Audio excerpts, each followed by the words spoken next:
Welcome back to Joygasm, where we chat about video games, movies, and pop culture. I'm Russ, Xbox Live Toaster 360, and with me, as always, is my shenanigan sibling, Steve, Xbox Live Stevavitch, as we hop into episode 78 on this June 30th, 2018.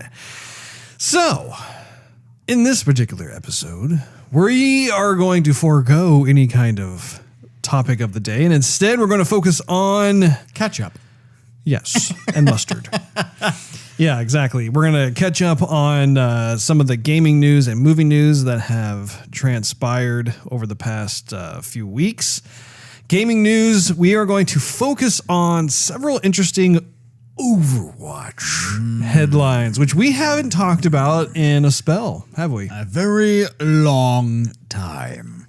Movie news is filled to the brim with more female characters on the horizon for Marvel Studios, Deadpool 2, sales numbers, Invader Zim, and Teenage Mutant Ninja Turtles making a return. Avengers 4 Part 2 title getting an announcement date. Actors from Game of Thrones tie the knot. Spider-Man Homecoming 2 title has also been revealed.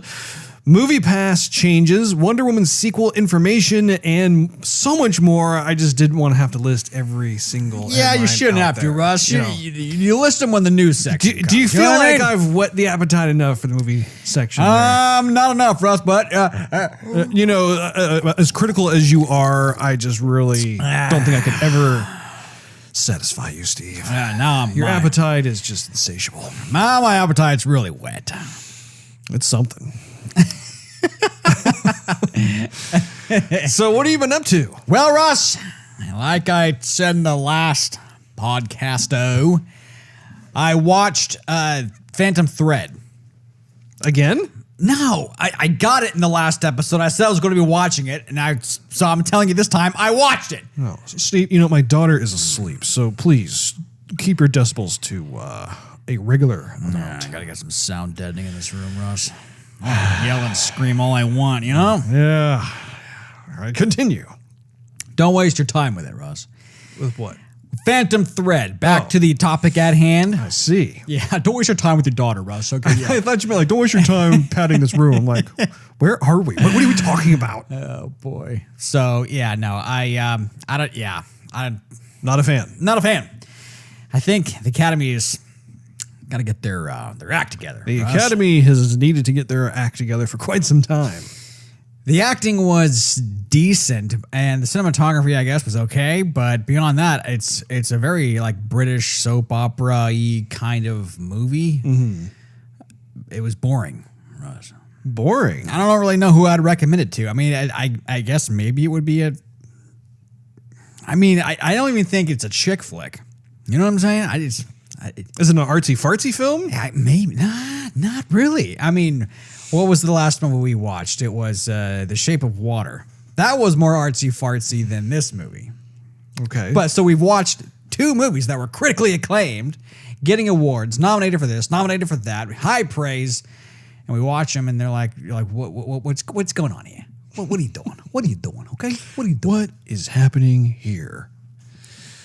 I remember that there was an actor.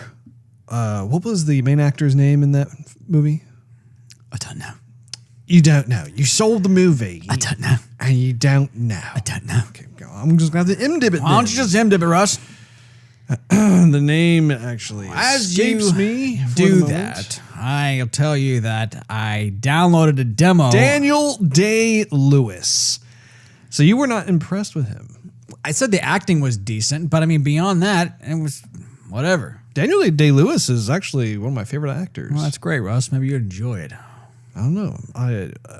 I may give it a shot just because that was the last film I think he will ever act in. I think he's retiring after that. But you didn't care for it. No, Russ. It was basically about a dude who has been a bachelor all his life. Well, you're not going to spoil it, are you? You watched the preview. Well, the preview doesn't really tell me all that much. You know what? Save your thoughts. You go watch it. Let me borrow it before you send it back. Too late. Oh. Let's see how it is. You got to get it on your own, Russ. All right. Wait till Christmassy Black Friday and go out and get it when it's like $5. Okay. And put it with your collection. You'll probably never watch it. So anyhow, I downloaded a demo. I have been thinking about the Shining Force recently. I started playing Shining Force on the Sega Genesis way back in the day. So I played Shining Force 1, Shining Force 2, Shining Force 3, Shining in the Darkness. I remember playing those as well. Indeed. I actually got Shining Force CD. I did. No, I did, Russ. No, Steve. Yeah, I did. I got that one. Yes. Maybe you did, but I got the one I got the last one for Sega Saturn. Now, the new one is nothing like those.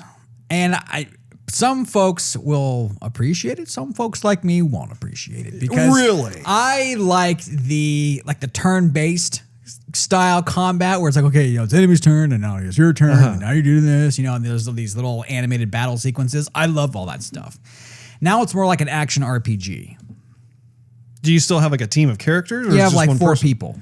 So it's a squad-based combat, okay? Yeah, so there's not like like 20, 30 characters you can choose your own little army from, or 40 or 50, however many. I think that Shining Force 2 had a ton of different characters. Mm-hmm. And this one doesn't. But that being said, and the reviews are, I think they're on the Xbox store, they're like 4.3. So it's getting some pretty high reviews. But it just wasn't for me, Wasn't for you. Nah. Let's see how it is. Yeah. Mm-hmm. What about you? Did you do anything interesting besides playing Ori and the Blind Will of the Wisps?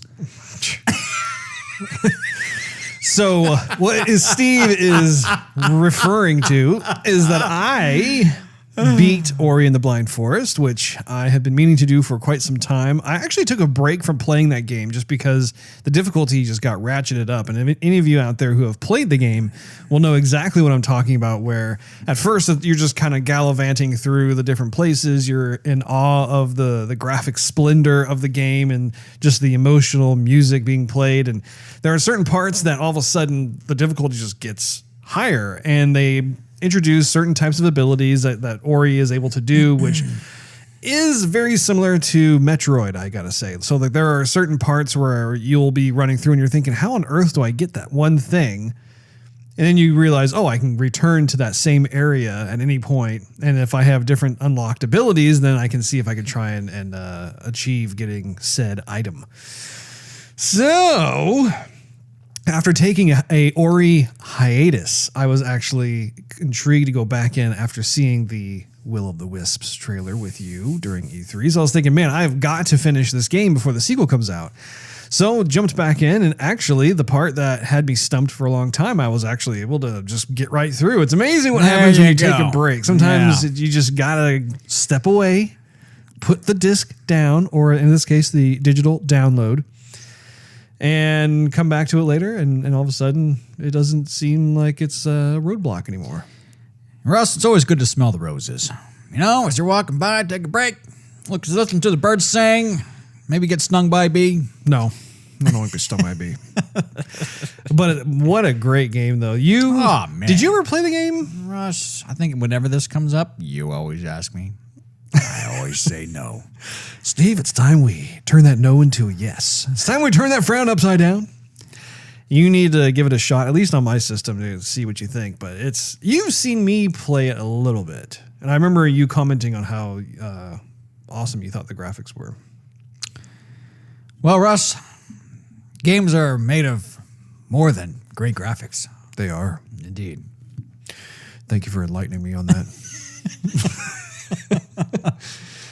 I also rewatched The Big Short, which... The Big Tall, huh? Yes. I have been having a fun time with that movie. That movie just has so many great little just segments you could one-off entirely. Like when they have the meeting and they're talking about the tranches, and you have the little tower of blocks, and they're just making this case about just what happens with... What is it? The B, double B, triple B, A, double A, triple A tranches that represent like kind of the value of the houses and how like what's the word? What is that word, Steve? It's when solvency. Ah, You know, like how like good the home loan is, and how are the homeowners paying it off? Or are they in default or whatever it is? You know, based on their subprime mortgages, that sort of thing. It was just great. And of course, the late Anthony Bourdain had a cameo in that film as well, where he's cooking the fish and he's giving that analogy. They have several great analogies in that movie, and it's just great to be able to just, if you want to watch the whole movie through, you can, or if you want to just spend 5 to 10 minutes and watch a certain part. So, but I ended up watching the whole thing again, and there's just a lot in there that's just terrific. Definitely recommend any of you lovely listeners out there to check that movie out. It's really, really good. I've also been having fun watching the game trailers from E3, just here and there, just a little sprinkling of things. I think it was because we were watching so many trailers during that time. I got overwhelmed, and so they all kind of blend together. So it's nice to kind of watch 2 here, watch 1 there, that sort of thing, and just kind of get refreshed again as to what we can all look forward to. And I can't remember if I had mentioned this on a previous episode of Joygasm, but I also beat Rayman Legends. Did I tell you about that? Sounds familiar. Okay, I put it in my notes here just to be sure, but that was yet another side scroller I was able to put to bed as well. And on a more technology topic, as you well are aware, Steve, I have begun to install the Hue smart bulbs into my house. Okay. And it's been a lot of fun to be able to do so. I have most of the downstairs taken care of. There are still certain key areas that require the transfer of bulbs, but I gotta say, I thought it'd be fun to just mention this to the listeners too, is that the bulbs, for one thing, what's great about them is they're LED. And there are multiple options too. Well, as a homeowner, I have found it to be very annoying when bulbs burn out. And of course, when my house was built, they didn't install LED lights. They have like the standard bulbs, and of course, little by little, there are certain sections of the house that need to be replaced. So I thought, how am I going to do this? Because I don't want to replace the burned out bulb with the same bulb and then have it be burned out again in a couple of years. Like, I want to have more longevity to the bulb. And also too, one of the things that I've always wanted to have is the dimmable option with lights. And the only room that I have that is my media room, which we are sitting in right now. And so I thought to myself, well, I need to do some research on this. And I've been seeing this bulb here and there if I go to Best Buy or if I go to Home Depot or whatever. And there's this bulb by Philips called Hue. And so I was like, okay, I'll give it a shot. A little pricey. It would have been nice if maybe the price was perhaps 50% cheaper than what they are. But what the heck? Let's just buy them all. We'll see. In my situation, I can't just buy like all the bulbs I need and replace all the bulbs in my house. I have to do it like paycheck to paycheck. We're like, I'll buy 4 bulbs this paycheck and that sort of thing. So the cool thing is that I've been able to turn my downstairs into more of just a colorful wonderland, which Steve over here has seen a bit of.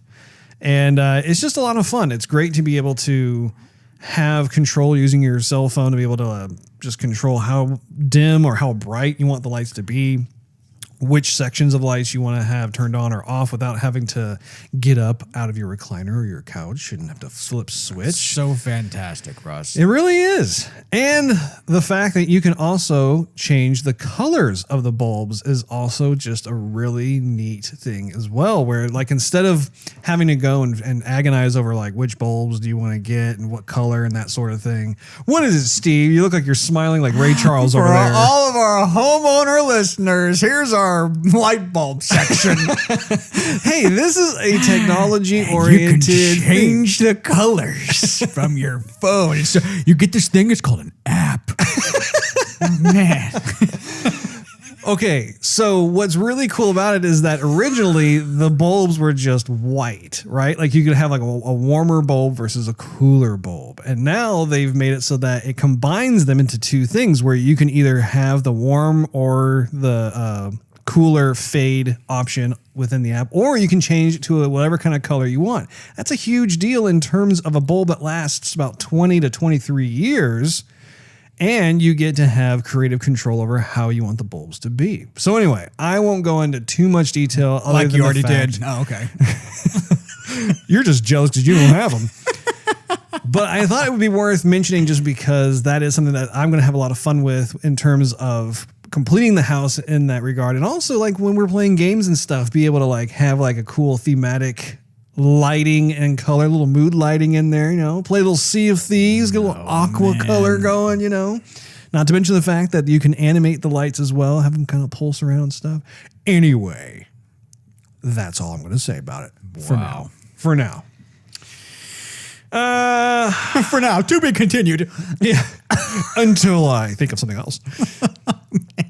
No, but there are other things that I'll talk about later on in a future episode, perhaps. But there are certain apps that really enrich the experience. So, finally, as you saw when you came over to Mikasa, my family decided to introduce my daughter to the original Wizard of Oz movie, which I've never seen my daughter so animated and asking questions, and also so afraid. She is so afraid of that Wicked Witch of the West. Every time that the witch was on the TV, she would actually like turn her entire body away from the TV and just stare the opposite direction until the witch part was gone. So I'm hoping that she won't wake up screaming and hollering due to nightmares. We'll have to see how that goes. Good job, Russ. It's what I do, Steve. It's technically that was my wife's idea. Watch Daddy take out the witch with a baseball bat, okay? I'm your savior, honey. She was, what was really cute was she was very quick to like just dispel any kind of concerns that my daughter had, just being like, no, it's not real. No, that she'll be fine. And so, yeah. Everybody's just playing Halloween, honey. You like Halloween? No. Oh, she actually does. Halloween's probably one of her favorite holiday. Well, it's not really a holiday, but just time of the year. Russ. Event. How about okay, that works too. All right. Well, like I said, we are going to get a little more caught up with our Overwatch news. So let's segue into that one there.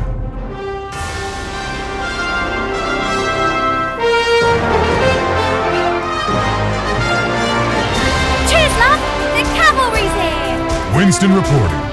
Justice reigns from above. Junkrat primed and ready. Lucio coming at you. Form up on the payload. Move it out. Nerf this. Come out and face me. I am ready to revive you. Alrighty. Man, we haven't heard that in a while, have we? We haven't. I am, for one, very pleased to have that going through our headphones again. Anyway, let's go and kick things off. Blizzard patents Overwatch's play of the game feature. Blizzard has successfully patented the play of the game feature from Overwatch. They received the patent earlier this month, which covers the systems that define, record, and share the hero shooter's end-of-game clips. The developer applied for the patent back in December of 2016, if you can believe it. The patent document includes details about how these moments are captured, which starts by placing timestamps around notable events in the match. After that, the game server scores the events according to a plurality, how about that for a word, of criteria corresponding to a plurality of play of the game categories, then pushes the clip with the top aggregate score out to all players in the match. I thought you'd be kind of curious about that just because we've often wondered, okay, how does the game score or decide who gets play of the game? There it is in writing. Muy interesante. The patent also covers the high score, lifesaver, sharpshooter, and shutdown categories that plays of the game can be sorted into, as well as the social media sharing systems put in place after the game's initial launch. The Overwatch team has talked more than once about reworking how play of the games are decided and what would amount to, quote, play of the game 2.0, end quote. But the terms of the patent would likely cover any changes the developer makes in the future. So yeah, definitely interesting about that one. Switching gears a little bit here to Overwatch League. Now, I know that we have kind of fallen off the bandwagon a bit on this. But it's just life is busy, and to be honest, there's just a lot to take in. We would rather play the game Overwatch as opposed to just constantly watch others. But having said that, it is still fun to kind of keep little tabs on what's going on. Sure thing. So, I'm not sure if you know, Steve, but stage 1, 2, 3, and 4 have been completed. I'm aware. And they are on to the playoffs. And it looks like the division leaders are New York Excelsior, which is no surprise. But the second one, actually, which is a little surprising to me, is Los Angeles Valiant. They have crept up the standings. And just looking at what their current standing is, New York Excelsior has 34 wins and just 6 losses. Coast to coast. And Los Angeles Valiant has 27 wins and 13 losses. So it looks like they've already got this stuff already set up and underway. I'm curious to see, do you think that New York Excelsior might just button this whole thing up and win? You know, they have got a chance to do that, Russ. They just might pull it out, you know? It looks like, where's your team? I don't even, Houston Outlaws is down to number 7. That's a good number. That's actually your favorite number. That's my favorite number right there. It was just, I mean, when you're in a race, you don't want to be number 7. it's just, there you go. So yeah, and of course the teams that I was kind of interested in initially are San Francisco Shock and Dallas Fuel. They are down to number 9 and number 10 respectively. So they're just kind of they've been there and they're stuck in a rut. So, but what I thought was interesting was that London Spitfire has actually fallen quite a bit. They're on number 5 now, whereas if you recall, they were at one point number 1. And they were kind of number 1, number 2, number 1, number 3, somewhere. You know, it's kind of constantly in the top 3, but. Anyway, it'd be interesting to see what goes on as a result of that. And yeah, very interesting indeed. Do you have any thoughts on that, Steve? I was trying to remember who the team was that stayed in the top 3 for quite like for majority of the time. Was it South Korea? Like they were just 1 and 2 the whole time, and then as soon as they got to number 3, then they never got back up to. Well, was it Seoul Dynasty that was? It definitely was not the Shanghai Dragons. They've been at the bottom of the pile there for some time, but I think Seoul Dynasty may have been up there for a while. Maybe it was them. Yeah. It's very interesting. Actually, wait, let me look at this again. Yeah, Seoul Dynasty is number 8. Whoa, they're down there, are they? Okay. I guess I'll just go down this list real quick. So, first place, New York Excelsior. Second place, Los Angeles Valiant. Third place, Boston Uprising. Fourth place is Los Angeles Gladiators. That's cool. That's kind of interesting. It's like East Coast, West Coast, East Coast, West Coast. Go very far East Coast with London Spitfire number 5. Number 6 is Philadelphia Fusion. Seventh place is your Houston Outlaws. Your. Already went with number 8 with Seoul Dynasty. Number 9, San Francisco Shock. 10, Dallas Fuel. And rounding everything out is number 11, Florida Mayhem. And 12th place is Shanghai Dragons. So I don't even recall Florida Mayhem, to be honest. Florida Mayhem actually has a fun logo. Do you remember what it looks like? No, Russ, I forgot they were a team, actually. But I remember their logo. It was like the red letter M, and then but it was in a circle, and then they had a palm tree kind of on the top right side. It almost looked like a wick. It looked like it's a bomb.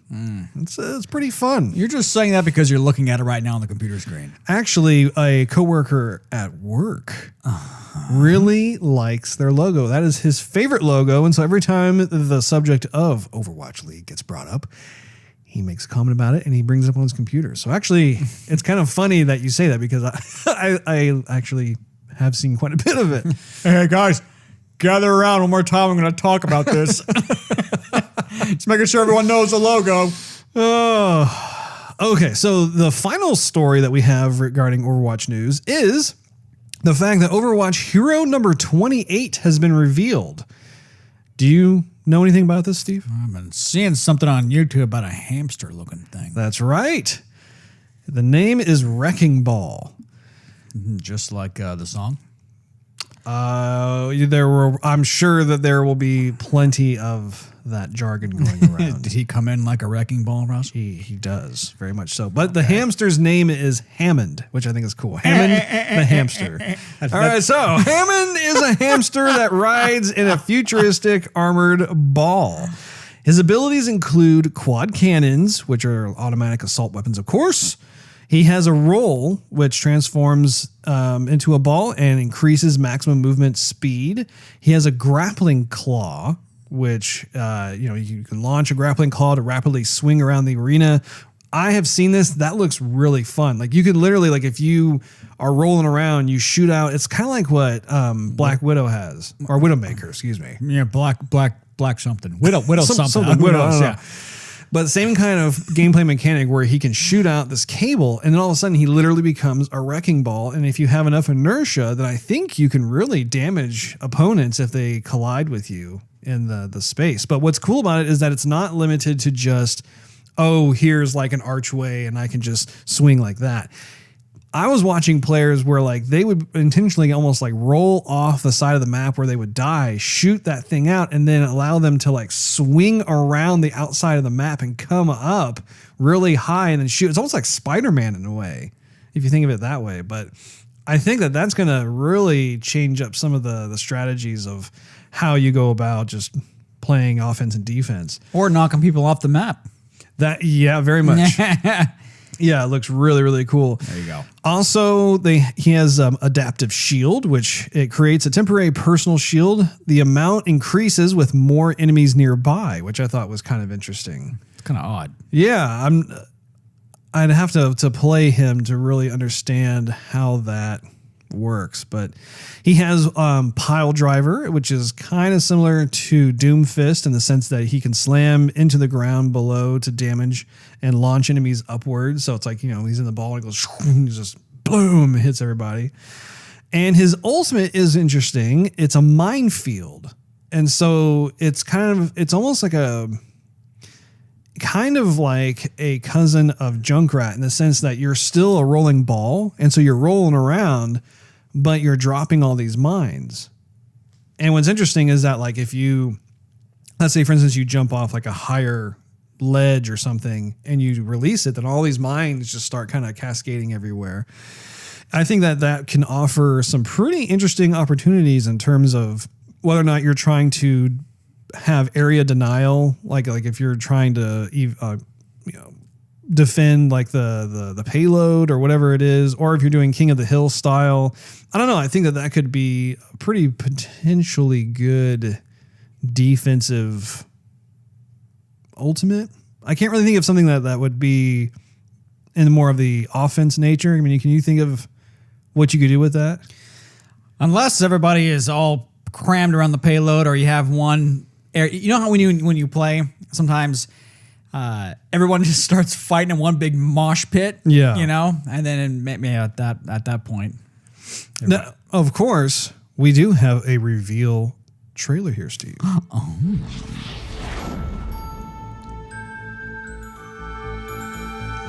Journal entry 1963-4, Harold Winston.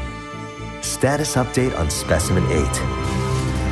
By now, we're all used to our super intelligent gorillas on the colony. But the hamster, we've named him Hammond, continues to be one of our biggest surprises. Even though he's grown from the genetic modification, we have more trouble keeping track of him than any of the other animals. Somehow, he managed to get out of his cage again. It took us days to find him. I can't help but wonder what it is he's looking for when he gets out there. He's shown impressive problem-solving skills and adaptability to new situations. And he's overcome all the challenges that have been placed in front of him. I, for one, can't wait to see what trouble the little guy gets up to next.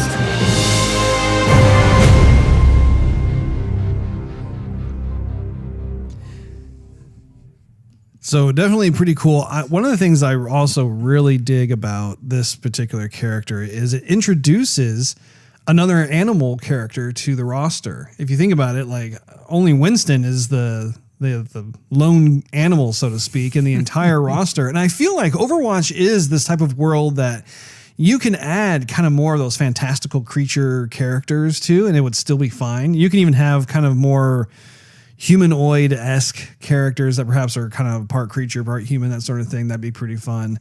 But Hammond the Hamster is just so cool. And have you seen any of his animations from the PTR yet? I haven't seen nothing, actually. Really? Yeah.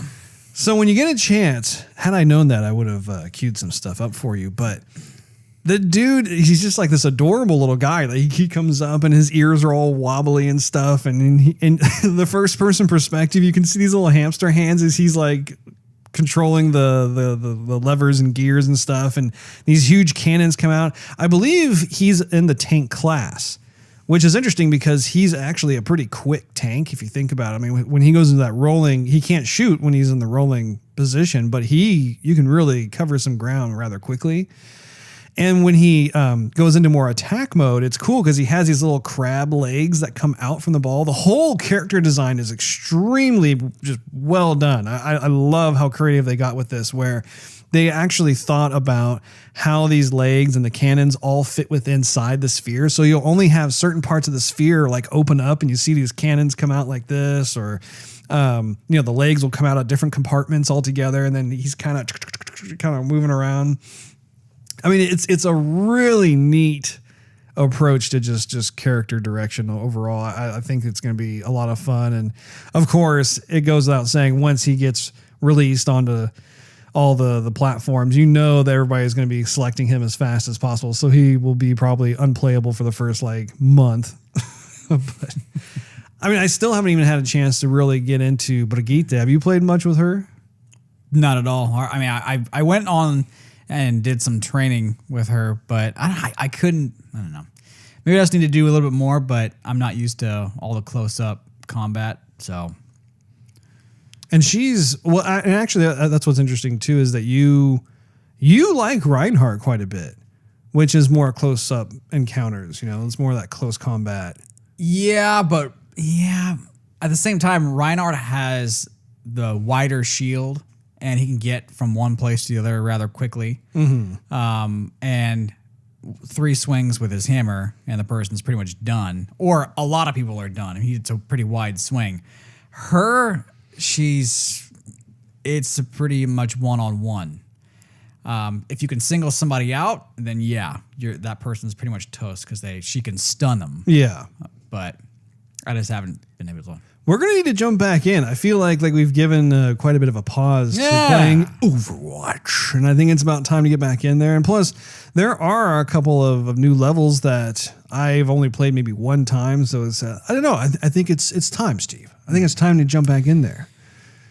I know for everyone would missed it. What were you going to say, Steve? The hamster is the sign. It is. Jump back in. If there was ever a sign, yes, I would say you are correct. Which I believe, because he's in the PTR, he should be dropping in 2 weeks? Maybe a little bit longer than that. But did you ever bring Capture the Flag back? Because they did. But temporary or for good? Well, because before they were like, oh yeah, here it is. And we're like, oh, awesome. And then the next day it was gone.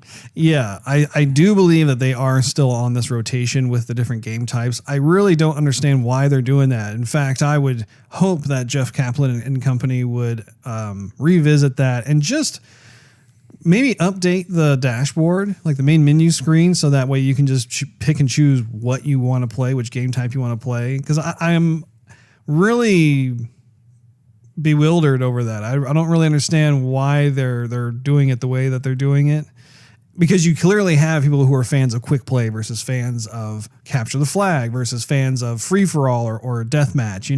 I don't know. Every other first person shooter I've ever played, they've always made those game types always 24/7 available. But just is what it is. Well, we have an absolute metric ton of movie news articles to get through here. So I hope you're ready, Steve. Kevin Feige says more female superheroes will come to the MCU. Screen Rant asked Kevin Feige about the gender-based balancing within the MCU, and he said the following, quote, "But as the plan goes forward, I think frankly will be, eventually I think we're going to reach a time where it's not just, listen, it would be amazing to see all of our female characters the way we have seen. Most never all male, but primarily male.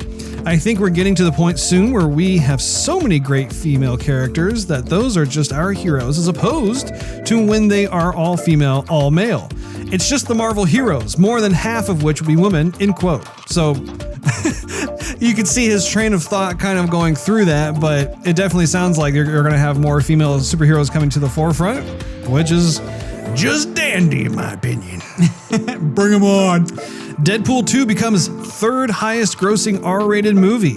Deadline reports the sequel has made an estimated $304.1 million domestically and $400.9 million internationally for a combined total of $705 million. It's now surpassed Stephen King's It, which grossed roughly $700 million at the global box office. According to Box Office Mojo, Deadpool 2 now only trails behind the first Deadpool's $783 million box office total and The Matrix Reloaded's $742 million global gross. Nickelodeon will conquer Comic-Con with Invader Zim and Rise of the Teenage Mutant Ninja Turtles.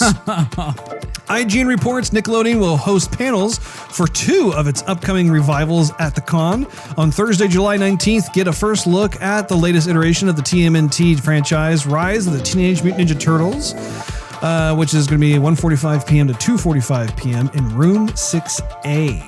With cast members Omar Miller and Ben Schwartz, Josh Brenner, Brandon McCall Smith, Kat Graham, and Eric Bauza. Co-executive producers Andy Soriano and Ant Ward, and legendary voice director Rob Paulson. On Friday, July 20th, prepare your bladder for an imminent release and check out the panel for the much anticipated Invader Zim, which is going to be 1 p.m. to 2 p.m. in Room 6A. It will reunite the voice cast of the cult original series, along with the series creator. I'm very, very, very, very, very happy about that. I wonder if they're planning on relaunching it. If you think about it, Invader Zim was coming out before a lot of these really kind of cracked out cartoons made their entry, Yeah. And so, but Invader Zim was very, very creative and funny. And then I think it only lasted like 3 seasons or something. It didn't last very long, yeah. Yeah. And I was heartbroken when they stopped it because I was like, no, that's like one of my favorite cartoons ever. Right. So to give you some more information regarding the Comic-Con experience with Nickelodeon, they are staging a number of interactive activations at its 1,800 square foot booth on the SDCC convention floor, including an elaborate New York cityscape, a replica of the Turtles' hidden lair, which will feature a GIF opportunity, the Double Dare, remember Double Dare? The Double Dare hamster wheel from the iconic game show's obstacle course, a photo op with the Loud House characters, and a 23-foot-tall Reptar from the Rugrats. Plus, merchandise opportunities include customizing t-shirts and totes, exclusive collectibles, and more. A few select fans will also get the chance to participate in an off-site virtual reality experience featuring the Turtles and Rise of the Teenage Mutant Ninja Turtles live, which according to Nickelodeon immerses users in the Turtles' iconic New York City world and allows them to have a conversation with Mikey or Donnie, who will be voiced live on the scene by the show's actors. How about that? Very cool. Sounds like fun. Avengers 4 title will be revealed by the end of this year. Collider interviewed Marvel Studio head Kevin Feige, who confirmed the name for the 4th Avengers movie will be announced by the end of this year. The mysterious title is expected to be revealed sometime after Captain Marvel's teaser trailer debuts, which we recently learned won't be timed with Ant-Man and the Wasp, unfortunately. Don't! I wish that was going to happen. Game of Thrones stars Kit Harington and Rose Leslie just got married. This is an article that we had reported on a while back in Joygasm when they got engaged. They, let's see, have been married at the Kirkton of Rain Church in Aberdeenshire, Scotland this past Saturday. Interesting. Leslie and Harrington began dating in 2012 on the set of Game of Thrones, while their characters had also formed a relationship in the show's second season. The couple announced that they were engaged to be married. Good luck to them. Lots of congrats and popping of the bubbly. You know, they had a lot of on-screen chemistry, Russ. They did. I remember telling my wife, I was like, man, like, this is like really natural. Like I could see them dating or hanging out like outside of the TV show, and well, there you go. You just watch, babe. They're gonna get married. Russ, don't be stupid. Spider-Man: Homecoming 2 title revealed by Tom Holland. Good old Tom. Tom Holland.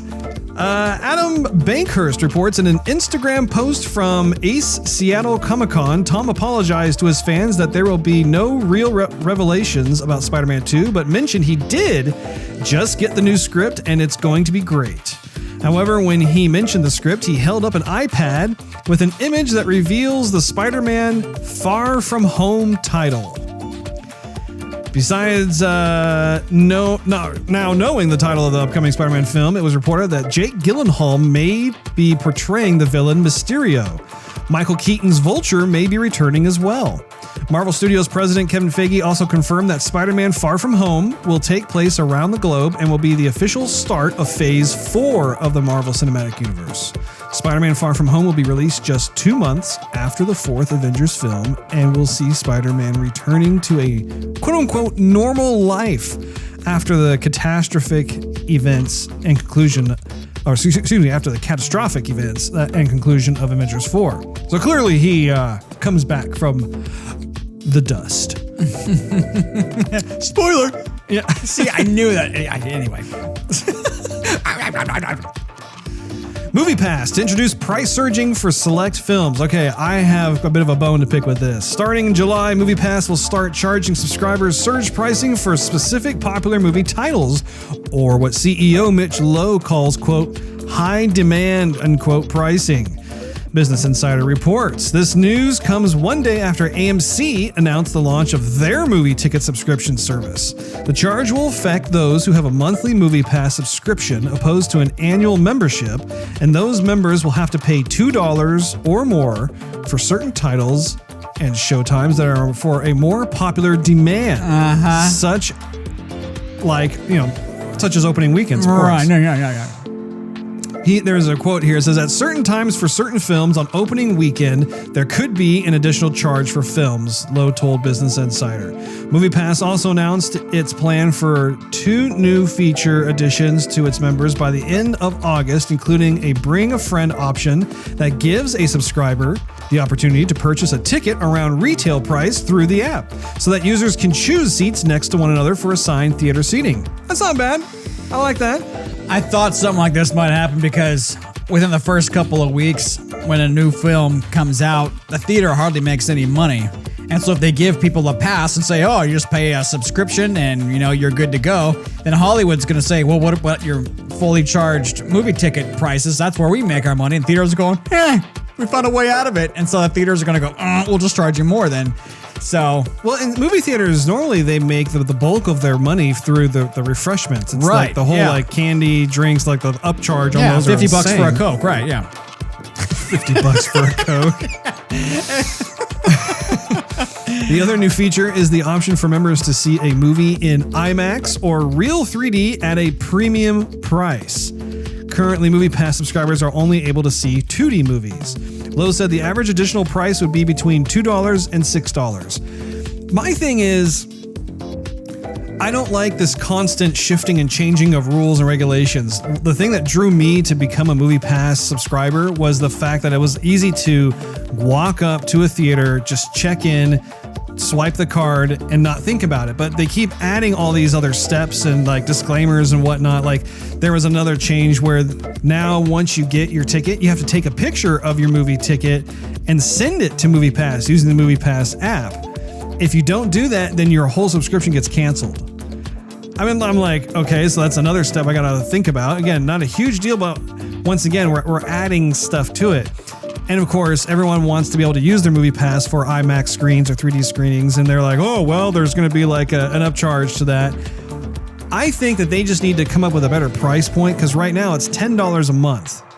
And I think that especially because AMC and Cinemark are releasing their own kind of subscriber feature program thing, I think that in order for them to stay relevant, just charge everybody like $15 a month. Do something where it's still competitive with the other people, but at the same time, it's like, okay, there aren't any more like hidden fees or possible surcharges or premium price charges. Flat $15 a month, go see what you want to see. And bring back the ability for us to see as many movies as we want. Like, don't do this like, oh, you already saw that movie. You can't see it twice. So that's just, I don't know. Like, yeah. I'm hopeful because I do believe in MoviePass. I think that they have been able to disrupt the way that people do business at the movie theaters and everything else. And of course, they're losing like $5 million a month. Oh, based off just their, 5 million. Oh, okay, yeah. There's no way they can maintain that. So I'm just like, just stick with kind of like the Netflix model where like you come up with a price that's the flat price and just let them watch whatever they want to watch as many times as they want to watch it. That's all you gotta do. Moving on to Wonder Woman 1984. It will reportedly get a surprise appearance at Comic-Con. Here's another Comic-Con story. As you know, Steve, Comic-Con is right around the corner. Comic-Con is in July. I don't know the exact dates, but I think it's like kind of toward the first half of the month. Deadline reports that Gal Gadot may make an appearance at SDCC for Wonder Woman 1984, the sequel to the mega successful first film. I'm kicking myself because I would very, very much like to get an autograph and a selfie. Hey, what's up, Gal? Nice to see you. We come here often. Did a podcast about your movie. We liked it a lot. You should listen. Finally, Disney reportedly wins U.S. antitrust approval of Fox acquisition. Man. Bloomberg reports Disney's latest major hurdle in acquiring 21st Century Fox's entertainment assets was a series of federal antitrust laws that will be reportedly circumvented by Disney agreeing to sell assets to resolve competitive harms arising from the merger. In accordance with the agreement, the U.S. Justice Department is expected to approve the deal in federal court. Following this, Comcast is expected to raise their bid once again in an attempt to acquire the assets. Last week, 21st Century Fox accepted Disney's bid of $71.3 billion with a capital B. This was in reaction to Comcast's $65 billion that they offered the week prior. Though this antitrust approval was a major barrier in Disney acquiring the rights, Comcast could very well stand in their way once again following this legal victory. So it's a bidding war. Man, I didn't think Comcast had that kind of cash. Comcast is pretty big, all things considered. Yeah, I knew they were big, but not that big. But I guess I was wrong. It is interesting to look at that, though, just how you can tell that Fox does have a lot of valuable assets, whether it's in the sports division or it's in the movie division. And I, for one, hope that Disney is able to at least acquire the Marvel characters, because I feel like that all needs to be under one roof. I want that to just... If nothing else, get the X-Men and make them good again. Absolutely. Well, and then it really just bursts the door open, because actually we don't even know which other Marvel characters Fox has the rights to. They haven't even made a movie of yet. That's just true, Russ. Because I remember after I think it was the first Spider-Man movie that came out with Tobey Maguire, all the movie studios started snatching up all the different characters from the different comic book companies and all that fun stuff. Well, Steve, did you have any thoughts about, I know that was a lot of movie articles, but I feel better now that we're able to catch up correctly. Well, wait a minute. What about Disney and their separation from what's-her-face with Star Wars? So I didn't actually go into that article because it's not a for sure thing. Oh. The article itself was more of a rumor thing. Huh? What Steve is kind of insinuating, alluding, beating around the bush is there was an article that came out this past week where there's, and again, Don't take this as like actual news. I think that this is kind of more rumblings, more rumor-esque kind of stuff. That's fine, Russ. Steve likes to gossip. I'm a gossip queen. So apparently what happened was, if we're going to, you know what? Cue the music. We might as well. Let's just get into it, Steve. Our impromptu topic of the day.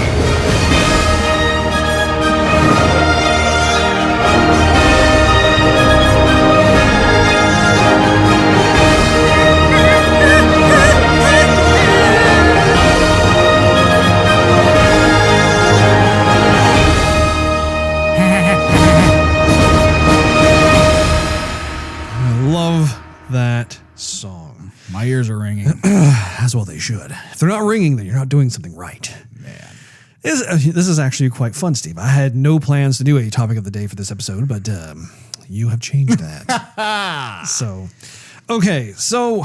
the story is based around how they're, again, take this at just face value because I have a feeling this is very We got it, rumor-esque. Ross. Okay, just say something. I don't want to become this rumor mill over here. Anyway, the word on the street is that Bob Iger had called up this meeting where apparently like all the top execs from like Marvel and Pixar and Lucasfilm and all these different, all the different divisions that make up the Disney properties got together. You guys from Marvel, you're awesome. You guys over the Star Wars division, you suck. He said apparently he had a meeting, if it's to be believed. And essentially, he was voicing his concern about the performance of what Star Wars is doing. So, obviously, The Force Awakens did very well. However, The Last Jedi and Solo, A Star Wars Story, have not done as well. They've still made, I mean, if you look at it for what it is, I mean, both movies made a respectable amount of money. They just were not making the same amount or surpassing the amounts that previous Star Wars films have I generated. think Solo was tanking. The last time I read something about Solo, they had made $400 million. So, I mean, I would look at that as like, that's still respectable. It's just Star Wars is a tentpole experience. It's not like an average film that you go to and, that was fun. Now let's go eat some dinner or something. Like, I think that is the revelation that perhaps that they are beginning to realize is you cannot treat Star Wars as any other type of film that comes out. You have to be methodical in the way you approach it. You have to have the correct amount of hype. You have to also space those films out a certain amount of time. But really at the crux of the entire issue is the storytelling. You have to have just this engrossing story, and it has to be a Star Wars story. You cannot mess with the formula. The formula is very high maintenance. It's very particular in that regard. And going back to the story, I guess there was some, like they've been reading and listening to a lot of the fans out there who have voiced concerns over how Kathleen Kennedy has been kind of using the Star Wars platform as a means to kind of push kind of the social justice side of things, kind of a social justice warrior. And while no one is against that per se, I think that when it comes to Star Wars, it's the wrong platform to do that on. So a lot of these creative decisions that are coming down from her are not the best for the franchise. It yanks the fans out from what they're looking for a Star Wars experience. And again, I mean, I think you and I are in that same boat. We know a lot of people who feel the same way too, with just a lot of the different decisions that have been made with Star Wars. And if they are having those types of meetings, it's going to be interesting to see like what happens. Where does Bob Iger dismiss Kathleen Kennedy and bring someone else to take her place, or are they able to right the ship in such a way where then everybody is simpatico and they're able to move forward? What kind of thoughts do you have? Well, I'm almost afraid to ask. What kind of thoughts do you have, Steve? Well, I personally, I think they need to replace her. I think that everybody, okay, so you have this large fan base of Star Wars who have, okay, so the first 3 films were kind of a toss up. They're a little bit silly, but you know, people still love them. 4, 5, and 6 or 1, 2, and 3? 1, 2, and 3. The prequels. The prequels. So you have an entire base that likes the prequels and especially episode 4, 5, and 6. So then you have 7, 8, and 9 come out and you almost have a division with that entire fan base where half says, oh, these are great. I like them. Awesome. And then you have half that go, these things are all terrible. You guys are, you know, so that's pretty heavy when you have a complete divide where one side gives you an A and one side gives you an F, literally. I mean, there's. You've been telling me I've been a negative Nancy or a pessimistic Patty or a Debbie Downer. A Debbie Downer, but I'm commenting. Sourpuss Steve. Hey, there you go. But I'm mentioning voices that are way more negative about it than I am. I mean, they're definitely out there. It ain't just me, Russ. Oh, I know. And if I'm gonna spit it, I'm gonna spit the truth, Russ. So with that and with that divisiveness going on, and it's not just Star Wars is not for me anymore. It's like, don't ruin this for me. Don't ruin it for my family, sort of thing. Yeah, and I think that there is a definite formula to how Star Wars is done. I think that it could. I'm not sure that we'll ever be able to see the throwback to the glory of episodes 4, 5, and 6. I think that was such an anomaly when it comes to storytelling. I do believe that there are certain films that are worthy of mention. You know, Rogue One, I thought was actually a really good Star Wars movie, considering the fact there were no Jedis in there. It was just a standalone story. I thought it was well done for the most part. And even Star Wars: The Force Awakens, that was a good movie. It was a fun movie. It was something that again, I think it was better, definitely better than the prequels, and it set a lot of things up. I just think that it completely got derailed by The Last Jedi. I think that was just a unfortunate train wreck that had moments of brilliance in it, but just the way that they decided to tell that story. And again, for those of you who haven't listened to our review of Star Wars, I go into great detail about how the 2 biggest issues with that film has to do with concept versus execution and instant gratification. So definitely look that up if you're interested in hearing more about that. But yeah, I think that someone like Kathleen Kennedy, obviously we don't know her. We're not like intimately involved with her career. I do know that she has worked with George Lucas and Steven Spielberg on several films when she was younger growing up. And so she was in that world. But I think in terms of where she is at in her position, I think that you have to be a creative in order to be successful in the position that she's at. And I think in her, what I know, which again is very limited, but I think that she has very good business sense. But there's a huge chasm between good business sense and being a creative. And I think that there may be, like, perhaps if there are talks going on, maybe they could have something where they divide that role, where there is someone who is a creative and then there's someone who is more on the business side of things, and they're able to push forward. Because if you actually think about George Lucas back when he was working on episodes 4, 5, and 6, he only directed episode 4.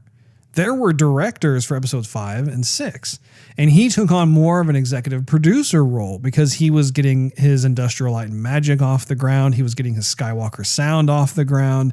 So he took more of a behind the scenes approach to everything, even though he was still owned everything and that sort of thing. It was interesting because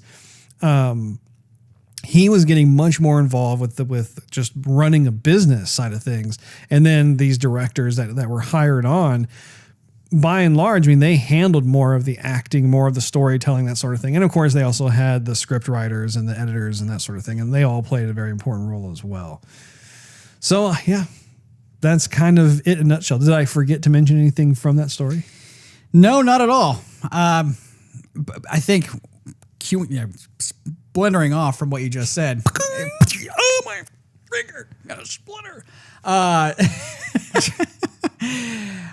With Ryan Johnson too, taking creative leaps and bounds with the music. Like, for example, I mean, you had John Williams create the masterpieces for these films, and then he let him do what he does best. I mean, there was a multitude of issues they really have to iron out with the Star Wars series. I mean, it's not just limited to Kathleen Kennedy, but I mean, maybe she was telling him to do that and this, the other. Who knows? But they do have some ironing out, for sure, with some spray and starch and iron out and wrinkle here and there and just make that okay. Let it sit there for a minute, steam. I think it's also important to note that we have nothing against Kathleen Kennedy as a person. I think that she's from what I've seen, I mean, she looks like a lovely lady and everything else. But I think that when it comes to Star Wars is such. It's on a level unto itself. And I think that it's very difficult to be able to take the reins of something like that and be able to steer the ship in such a way that can continue the mythos of Star Wars. And there are people who Disney has approached to, hey, would you like to run? They're like, no, like with no hesitation. They're just like, nope, I'm not going to take that because again, it is such it's a pop culture icon really is what it is. And how do you move forward with that? How can you make something that will continue to celebrate the world of Star Wars and just do it in a way that does it justice? It's just a very difficult thing indeed. I don't know. That wraps up this episode of Joygasm. Make sure you tune in next week. Thanks for hanging out with us. If you enjoyed this episode, we invite you to check out patreon.com/Joygasm and pledge $1 a month for exclusive access to the show. Also, you can follow us on social media and YouTube. Just do a search for Joygasm TV. In addition to iTunes and Android, you can listen to our podcast on TuneIn Radio, Stitcher, Spotify when it's working, and SoundCloud.com/Joygasm TV. Last but not least, search Joygasm TV on Twitch to see us stream our gaming adventures live every Wednesday night at 9:30 p.m. Central Time. This last Wednesday, we actually had a nice little grouping of you come in and take a look at us as we were sailing the high seas and Sea of Thieves. We'll see you next week. Later.